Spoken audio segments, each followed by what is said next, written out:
이 사회에서는 남성을 불유쾌하게 하거나 남성을 기분 나쁘게만 해도 객관적인 사실에 토대를 한 어떤 차별이 근거 마련 없이도 그것이 곧바로 남성 혐오로 낙인찍히게 되죠. 메갈이라고 하는 손가락이라고 그렇게 느껴지기만 해도 이것이 이 사회의 굳건한 진리로 탈바꿈하는 것, 이것은 탈진실이라고 하는 포스트 트루스라고 하는 시대의 징후라고 할 수 있는데요. 탈진실이라고 하는 것은 맥킨타이어가 영국 옥스퍼드 사전에서 그 용어를 가져와서 객관적인 사실이 여론을 형성하는 데 있어서 신대한 영향력을 미치는 것이 아니라 오히려 기분이나 감정, 개인의 어떤 신념이나 믿음이 오히려 여론 형성에 더 강력한 지표가 되는 것, 그것을 탈진실이라고 이야기를 합니다. 또한 역차별이라고 하는 용어는 남성 중심적인 어떤 구조나 제도를 재개편해서 변화를 일으키려고 하는 그 움직임조차도 마치 어떤 부당한 조치로 힐난하기 위해서 역차별이라는 용어를 주로 가져오기도 하죠. 그래서 이 사회는 남성에 대한 역차별은 부정할 수 없는 느낌적인 진리이지만 여성에 대한 차별은 아예 존재하지 않거나 존재한다 하더라도 일부, 즉 5060 남성들이 5060 여성에게 일종의 가하는 어떤 국한된 세대 현상으로 그 현상을 축소하려고 하는 것입니다.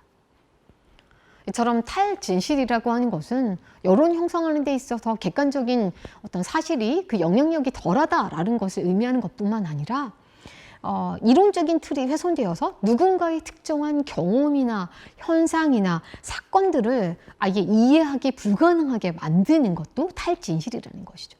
이런 측면에서 봤을 때 탈진실은 어떤 해석학적인 부정의인데요. 예를 든다면 남성의 기분 감각은 이 사회의 주요 표준적인 어떤 감각이자 판단이 어떤 중추가 되지만 여성들이 의 어떤 느낌이나 경험이나 경험에 대해 이야기하면 그것은 과대망상이라던가 지나친 어떤 예민함이 발로로 일종의 폄하하는 것이 바로 그 예라고 할 수 있죠. 그렇다면 젠더 갈등과 역차별이란 용어는 주로 언제 쓰이는 용어일까요? 이 용어들은 여성들이 이제 더 이상 남성 중심적인 질서에 숨죽이지 않고자 했을 때 그 터져나오는 목소리를 다시 침묵으로 돌리기 위해 쓰이는 전술이 바로 이 젠더 갈등, 역차별이란 용어의 효용이라는 것입니다. 그리하여 젠더 게임의 그런 주자들은 젠더 갈등의 원인이 사회제도이자 가족제도로서의 가부장제라고 하는 성불평등 구조에서 기인한 것으로 보기보다는 이기적이고 공격적인 여성들 탓으로 돌리는 것이죠. 그래서 그들은 남성의 기분을 불유쾌하게 하고 불편하게 만드는 여성들은 사회적으로 배격하고 처단하는 것이 마치 예전의 젠더가 공존하는 방식, 예전에 남성과 여성이 공존하는 방식으로 넘어갈 수 있는 해법이자 해결책으로 내놓는 것이죠. 다시 말해 그 어떤 경우에도 도전받지 말아야 하고 그 어떤 경우에도 존중해야 할 남성의 기분 감각이 이 사회에서 마치 정의의 이름으로 공정의 기준으로 부상하고 있는 것입니다. 이처럼 남성의 기분 감각에 입각한 느낌적인 진실들은 이제 이 사회에서 누구를 공격해도 되는가를 판단하는 주류적인 판단 틀이 되고 있습니다. 뿐만 아니라 다른 사회적인 문제들을 모두 증발시키고 난 후에 젠더 갈등만을 유일한 사회적인 대립이자 사회적인 사실로 확정하는 장치가 바로 이러한 포스트 트루스라고 하는 탈진실 시대의 징후라고 할 수 있는 것입니다.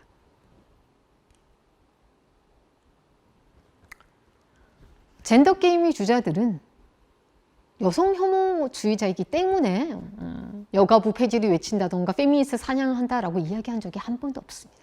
그들은 남성 혐오주의자를 처단하는 선량한 시민이자 공정성의 감각을 복원하겠다라는 어떤 도덕적인 어떤 위치를 점거하려고 하죠. 왜 그럴까요? 왜냐하면 공론장에서 도덕성이라고 하는 것은 아주 정치적인 어떤 무기이자 자신들이 생각하는 바를 널리 퍼뜨릴 수 있는 어떤 전술이기 때문입니다. 그리하여 그들은 정치적인 악마학 political demonology라고 하는 것을 적극 사용함으로써 그들과 페미니스트들이 어떤 대립 구도를 마치 선과악의 구도, 공정한 이들과 불공정한 무림 승차자들이 어떤 대립 구도로 환원하려고 하는 것이죠. 그리하여 페미니스트를 비롯해서 2030의 젊은 여성들, 여성가족부 등을 이 사회의 모든 불행의 원흉으로 낙인 찍고 이들이 이기성과 극단성을 과장함으로써 이들을 사회에서 박멸하고 낙인 찍어야 할 대상으로 정당화하는 것입니다. 그렇다면 이러한 정치적 악마학은 자신이 모든 행동들을 이상화하게 할 뿐만 아니라 자신이 무오류성과 결백성을 증명하는 방식이기도 하다는 것입니다. 그렇다면 젠더 게임의 주자들을 추동시키는 집합적인 르상띠망, 부르르 흑상띠망이라고 하는 것은 일종의 원한 감정이라고도 할 수 있는데요. 그것을 추동하는 근간은 무엇일까요? 내가 이런 대우를 받을 리 없다라고 하는 억울함, 무언가가 잘못되었다라고 하는 부정의의 어떤 감각 속에서 복수심, 적대감, 시기, 증오 등의 어떤 복합적인 감정들이 뒤엉켜 있는 것이 집합적 르상티망이라고 할 수 있고요. 이것은 현실과 이상간의 어떤 간극에서 나오는 어떤 지위 불안이 만들어낸 것이라고 할 수 있습니다. 왜냐하면 가부장제 사회는 남성이라고 하는 성별로 태어났다는 것만으로도 이미 본래적이고 생득적인 어떤 업적, 능력, 스펙을 가졌다라고 하는 것을 계속해서 이상적이고 규범적인 남성이 이상 안에 계속해서 주입함과 동시에 그런데 실질적으로 현실에서 처해 있는 남성의 처지의 그런 처지와 그런 이상적인 남성성의 규범의 그 간극 간에서 발생하는 부당함의 감정을 처리하는 방식이 바로 이 사회 소수자에게 이런 원한 감정을 퍼붓는 것이라고 할 수 있겠습니다. 왜냐하면 일상에서 자신이 반복적으로 경험하는 실패와 모욕의 경험이 그 원인을 바로 사회적 구조 문제가 아니라 사회적인 소수자인 여성 탓으로 돌릴 때 누적되어 왔던 복수의 욕망을 단번에 해결하는 것이 손쉽기 때문이라는 것이죠.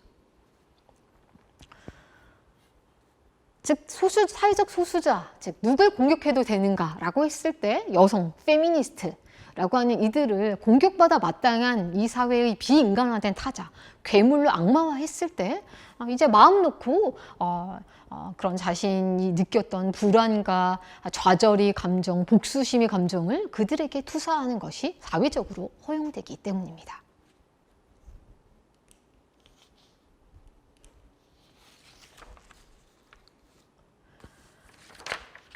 젠더 게임의 주자들이 가장 좋아하는 개념 중에 하나가 공정성이죠. 공정성의 이름으로 능력주의, 업적주의, 메리토크라시라고 하는데 요즘엔 등력주의로 번역이 많이 되는데 저는 업적주의가 조금 더 맞다라고 생각을 하는데요. 이 업적주의에 입각한 경쟁, 무한 경쟁과 서열화를 굉장히 옹호하고 여기에 순응할 뿐만 아니라 여성들은 이러한 공정성의 게임의 룰을 제대로 지키지 않는 무임승차자로 막 힐난하는 것이 공정성의 이름을 가져오는 방식이라고 할 수 있겠죠. 그렇다면 업적주의란 무엇일까요? 업적주의라고 하는 것은 출생에 의한 어떤 경제적, 사회적인 지위가 아니라 즉 내가 태어나면서 부과받은 어떤 신분에 의해서가 아니라 한 개인이 노력과 성취의 능력에 의해서 사회적인 희소가치라고 할 수 있는 부나 명예 등등을 보상받는 것을 바로 업적주의라고 하죠. 이 개념은 마이클 영이 1958년에 업적주의 발흥이라고 하는 저서에서 처음으로 제안한 개념이고 그가 얘기했던 업적이라고 하는 것은 IQ에 해당하는 제가 오타낸 지능과 플러스 노력의 결합이 일종의 업적이라고 이야기를 합니다.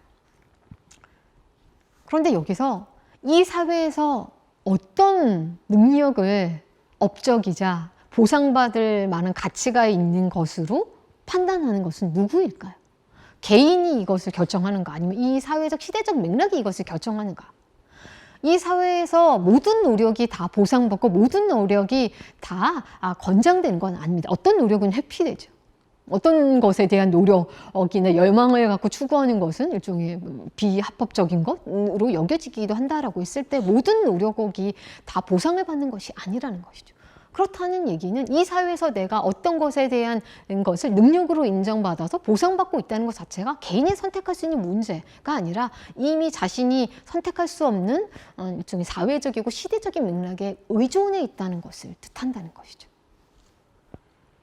그리고 업적주의는 이 사회에 실제하고 있는 차별을 마치 능력과 노력의 어떤 보상 효과로 정당화하는가라고 하면 일종의 능력주의에서 패배한 이들을 손가락질하거나 하대하고 무시하는 것은 당연한 것, 노력하지 않는 이가 당연히 내면에 되어야 할 당연한 결과로 정당화하는 경향이 있다는 것이죠. 이것은 오히려 사회적인 격차를 더 강화하고 사회적인 분열 양상을 더 심화시킬 수 있다라고 볼 수 있는 것입니다. 이처럼 업적주의에 대한 업적주의가 전혀 평등한 사회가 아니라 오히려 사회적인 양극화를 가져온다라고 주장하는 이들, 그리고 업적주의 허상을 비판하는 이들은 마이클 영뿐만 아니라 여기 있는 맥네임이나 밀러, 리틀러, 말코비츠, 맥킨타이어 등등 정말 여러 학자들에 의해서 비판되고 있고 업적주의가 새로운 귀족주의를 도래시킬 것이다라고 경고하고 있습니다. 뿐만 아니라 존 롤즈라고 하는 걸출한 정치 철학자, 롤즈의 정의론이 이미 철학사 내에서는 고전의 반열에 오르기도 했는데요. 이 존 롤즈라고 하는 걸출한 철학자 또한 정의에 대한 두 가지 원칙, 제1원칙이 자유의 원칙, 제2원칙이 평등의 원칙이라고 했을 때 제2원칙에서 공정한 기회의 균등이라고 하는 것은 재능에 열려있는 출세의 사회를 의미하는 것이 아니다라고 정의론에서 아예 명시하고 있습니다. 즉 공정한 기회균등이 능력주의나 업적주의 사회를 지향하는 것이 아니라는 것입니다. 왜냐하면 그에게 있어서 공정으로서의 정의라고 하는 것은 그리고 정의의 두 원칙이 존재하는 이유는 이 사회의 기본 구조, 즉 우리가 태어남과 동시에 서게 된 그 출발점 안에 내재되어 있는 뿌리 깊은 불평등을 개선하고 규제하기 위한 것이 정의의 두 원칙이 존재하는 이유라는 것입니다. 즉 공정으로서의 정의라고 하는 것은 사회의 기본 구조라고 하는 출발점에 내재 있는 어떤 사회적인 어떤 상황이라든가 자연적인 우연성들이 갖고 있는 편향성을 교정하는 것이 공정으로서의 정의라는 것입니다. 그렇기 때문에 롤즈에게 있어서는 재능이나 노력이라고 하는 것도 자연적인 어떤 우연성, 태어날 때부터 높은 IQ를 가졌다던가 굉장히 어떤 학구열이 높고 여러 가지 학습적인 지원을 잘해주는 어떤 교육 환경, 부모님을 만났다던가 하는 사회적인 상황에 의해서 만들어진 효과에 속하기 때문에 재능과 노력, 그런 불평등한 어떤 출발 조건 안에서 발생한 그 재능과 노력을 다시 보상해 주는 것이야말로 공정으로서의 정의를 어긴다라고 보는 것이죠. 그런데 젠더게임의 주자들은 지속적으로 공정성의 개념을 가져오는 방식을 통해서 공정성의 이름으로 차별을 정당화하죠. 이것을 개념의 점거 행위라고 할 수 있는데요. 그래서 기존의 개념을 사회적 다수자들이 변질하고 오용해서 기존 사회의 기득권을 그대로 유지하기 위해서 개념을 변질시키는 것을 개념의 점거라고 할 수 있습니다. 왜냐하면 존 롤스에게 있어서 공정으로서의 정의라고 하는 것은 재능과 노력에 따라서 더 많은 것을 분배받는 어떤 보상 체제를 의미하는 것이 아니기 때문인 것입니다. 그렇다면 롤즈에게 있어서 공정으로서의 정의라고 하는 것은 사회적인 승자를 배출하기 위한 어떤 혹독한 경쟁의 룰이 아니라 이 사회에서 가장 열애된 자, 즉 가장 덜 유리한 자, 출발선에서 가장 덜 유리한 자를 에게 보다 더 많은 어떤 선을 증진시키는가, 이 사회의 가장 몫이 적은 최소 수혜자에게 어떤 것을 더 증진시키는가라고 하는 공동성과 공동수혜의 원리가 공정으로서의 정의라는 것입니다. 이를 통해서 젠더게임의 주자들이 사용하고 있는 공정으로서의 정의 개념이 전혀 논리적으로 존 롤스의 정의론에 의해서 입증될 수 없다라고 하는 것을 알 수 있는 것입니다. 그런데 KBS 세대인식 집중조사 2021년 7월 1일에 방영되었던 이 한국 리서치 결과를 한번 보도록 할까요? 이 결과들을 보면 청년 남성이라고 했을 때 20대에서 30대 초반까지를 이야기하는데요. 이 청년 남성과 청년 여성, 50대 남성과 여성으로 나누어서 일종의 학력에 의한 어떤 차별, 임금격차를 당연하다고 여기는가, 공정하다고 여기는가에 대한 답변, 그리고 여성과 남성 간의 임금격차를 공정하다고 보는가에 대한 답변을 지금 결과물로 냈는데요. 이걸 보게 되면 업적주의적인 관점을 가장 철저히 내면화하고 있는 그룹이 누구인가라고 하면 청년 남성, 2030 남성들임이 드러납니다. 즉 고졸과 대졸자 간의 임금격차, 즉 학력에 의한 임금격차를 가장 많이 옹호하는 것도 청년 남성일 뿐만 아니라 명문대, 비명문대도 학력 차별이겠죠. 여성과 남성 간 임금격차도 공정하다고 본 것도 2030 청년 남성 52.7% 가장 압도적으로 그렇다라고 대답하고 있습니다. 왜냐하면 성별 유기 구조 안에서 남성으로 태어났다는 것 자체가 이미 하나의 가정 스펙이라는 것이죠. 남성이라는 성별이 스펙이 되는 사회에서 여성이라고 하는 성별을 가진 이들은 재능과 노력, 체력 등에서 부족한 이들, 그렇기 때문에 그들이 임금을 덜 받는 것은 당연하다고 생각하는 관점이 만연하기 때문입니다. 이런 관점에서 여성 할당제라던가 여성과 남성 간의 임금격차를 줄이기 위한 제도적인 조치를 마치 공정성의 룰을 깨는 행위로 오인하기 십상이라는 것이죠. 왜냐하면 젠더 게임에 참여하는 2030 남성들에게 있어서 공정성이라고 하는 개념은 경쟁의 룰을 지켜서 경쟁에서 승리하는 것에만 초점을 맞춘 것이지, 이 게임의 룰이 얼마나 정당한지, 게임의 룰이 이미 기울어진 운동장에서 일어나는 것은 아닌지에 대해 더 이상 묻지 않기 때문입니다. 그러나 롤주의 관점에서 보면 여성이라고 하는 성별, 피부색, 문화, 장애, 여부 등등이 이미 사회의 기본 구조에서 가장 덜 유리한 출발점에 해당한다라고 명시적으로 이야기를 합니다. 남성이라고 하는 성별을 가진 이가 이 사회의 기본 구조에서 더 유리한 출발선에 서 있다라는 것을 이야기하고 있습니다. 그렇다면 이러한 성별 불평등 구조를 깨트리기 위해서 롤주의 정의론의 관점에서 본다면 기회균등이 진정으로 일어나려면 이 사회에서 가장 덜 유리한 이들에게 더 많은 관심을 집중해야 될 뿐만 아니라 그들에게 유리한 방향으로, 즉 이 사회의 출발선에 내재해 있는 자연적이고 사회적인 그런 우연성들이나 그런 상황들의 편향을 교정시키는 것이 일종의 공정으로서의 정의가 해야 할 기능이다라고 명시하고 있는 것이죠. 그런데 젠더게임의 주자들은 롤즈가 이야기하는 공정성 개념을 가져가서 오용하고 변형하고 변질시키는 방식을 통해서 공정성의 이름으로 차별을 정당화하고 있죠. 그런데 업적주의, 능력주의 사회를 살아간다는 것은 즉 그 게임의 승자뿐만 아니라 패자 그룹에게도 엄청난 심리적인 압박감, 열패감, 자기 소외감을 계속해서 불어넣습니다. 업적주의 사회는 계속 부정적인 어떤 불만의 감정의 웅덩이를 계속해서 깊게 한다라고 볼 수 있는데요. 그럼 이런 부정적인 감정, 경쟁에서 이겨야 된다는 그런 압박감, 내가 위로 올라갔다 할지라도 언제든지 내가 밑으로 끌어내려질 수 있다는 그런 불안감, 그리고 자신이 경쟁에서 이기지 못했다라고 하는 자기 열패감과 자기 혐오감 등등이 끊임없이 발생하는 업적주의 사회에서 이런 부정적인 감정들은 반드시 사회 유지를 위해서는 관리되고 처리되어야 합니다. 그 관리되고 처리되는 방식이 사회의 소수자들에게 모든 원흉의 원인을 돌려서 그들에게 이런 복수심과 원한과 적대와 증오의 감정을 투사하는 것이 바로 이런 부정적인 감정의 처리 경로라고 할 수 있는 것입니다. 이처럼 자신들이 끊임없이 경험하는 소외감, 열패감, 불안감, 압박감의 원인이 업적주의 사회에서 비롯되는 사회 구조적인 것으로 보지 못하고 마치 이것을 이기적인 여성들이 공정한 게임의 룰을 지키지 않아서 나타나는 것으로 오인하는 것이 바로 젠더게임의 전제하는 바라고 할 수 있는 것입니다. 그렇지만 공정이라고 하는 개념은 단순히 정해진 게임의 룰을 수능적으로 따르는 것을 의미하는 것이 아닙니다. 공정이라고 하는 것은 그 규칙의 형식이나 내용이 특정한 누군가에게 유리한 출발점을 제공하고 있지 않은가를 끊임없이 다시 묻게 하는 것.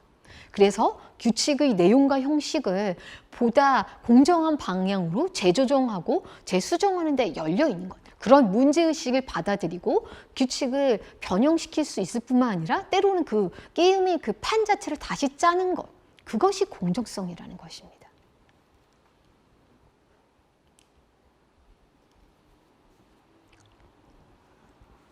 코로나19로 인해서 이제 사람들 간의 대면 접촉의 시대에서 온라인 접속의 시대로 이행해 가고 있습니다.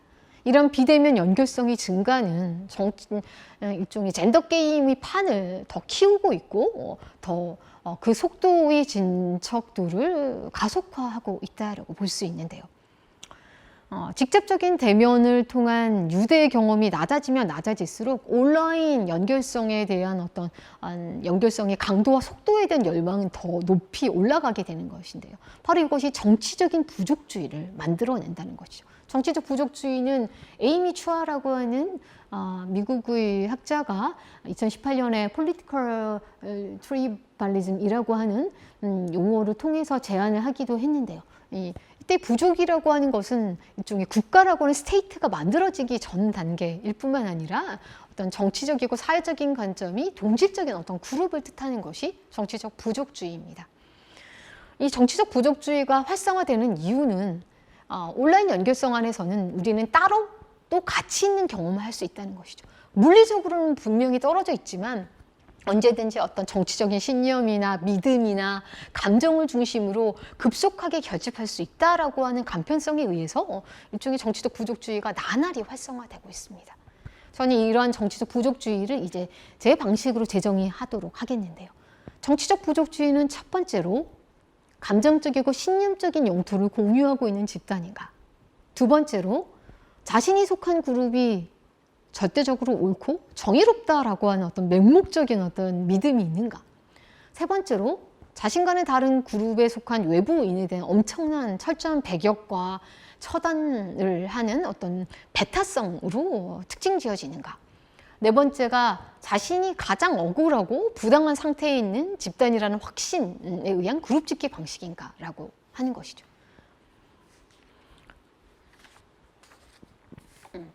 비대면 시대의 온라인 플랫폼은 최적화된 감정적이고 신념적인 영토성으로 기능하고 있습니다.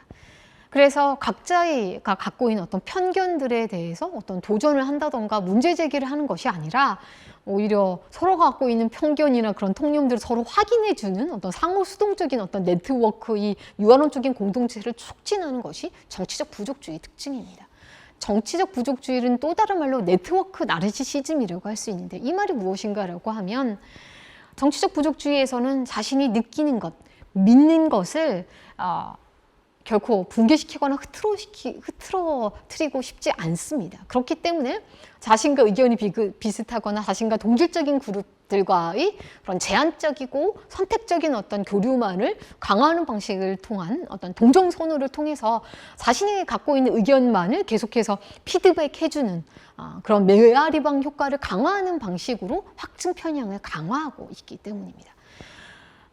즉 네트워크 나르시시즘에서는 자신이 기분이나 느낌이나 어떤 편견을 반박하거나 망치지 않는 방식으로 선택적으로 피드나 타임라인을 구성하거나 자신이 확증 편향을 강화해 줄 수 있는 온라인 커뮤니티에 완전히 자신을 동일시하는 방식으로 나타난다는 것이죠. 즉 이를 통해서 신념과 믿음의 어떤 양극화가 나타나고 이것은 사회적인 분열 양상을 가속화하게 되는 것입니다. 즉 남성이라고 하는 성별을 일종의 족보로 만들 수 있다고 생각하는 남성 우월주의에 입각한 정치적 부족주의가 바로 페미니즘 백래시의 주요한 젠더 게임의 주자들이라고 할 수 있는데요. 오프라인 공간에서는 코로나19로 인한 여러 가지 중증적인 취약성의 구조로 인해서 박탈감과 무능감과 일종의 결핍감을 느끼지만 온라인 공간에서의 남성 결집을 통해서 엄청난 파워, 전지전능한 힘, 권력 효과를 만끽하게 된다는 것이죠.